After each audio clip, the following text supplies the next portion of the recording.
بسم اللہ الرحمن الرحیم۔ السلام علیکم زینب ٹی وی کے ناظرین، آج کے درس حدیث میں خوش آمدید۔ ناظرین کرام، آج کے درس حدیث کا موضوع ہے اچانک مصیبت سے بچنے کے لیے نبی رحمت صلی اللہ علیہ وآلہ وسلم نے ارشاد فرمایا، جو شخص 3 بار یہ دعا کہے تو اسے صبح تک اچانک کوئی مصیبت نہ پہنچے گی، اور جو شخص 3 مرتبہ صبح کے وقت اسے کہے تو اسے شام تک اچانک کوئی مصیبت نہ پہنچے گی۔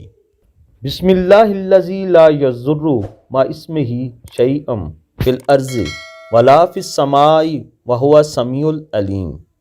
ترجمہ: اللہ کے نام کے ساتھ جس کے نام کے ساتھ زمین اور آسمان میں کوئی چیز نقصان نہیں پہنچاتی، اور وہی سننے والا اور جاننے والا ہے۔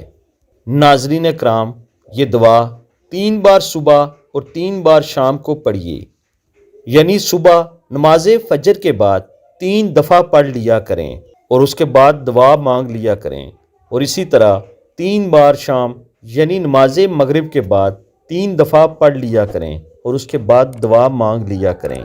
انشاءاللہ آپ کو کوئی بھی زمینی اور آسمانی بلیات آپ کو نقصان نہیں پہنچا سکیں گی۔ اللہ تعالیٰ سے دعا ہے، اللہ تعالیٰ ہم سب کو شیاطین کی شر سے محفوظ فرمائے، آمین ثم آمین۔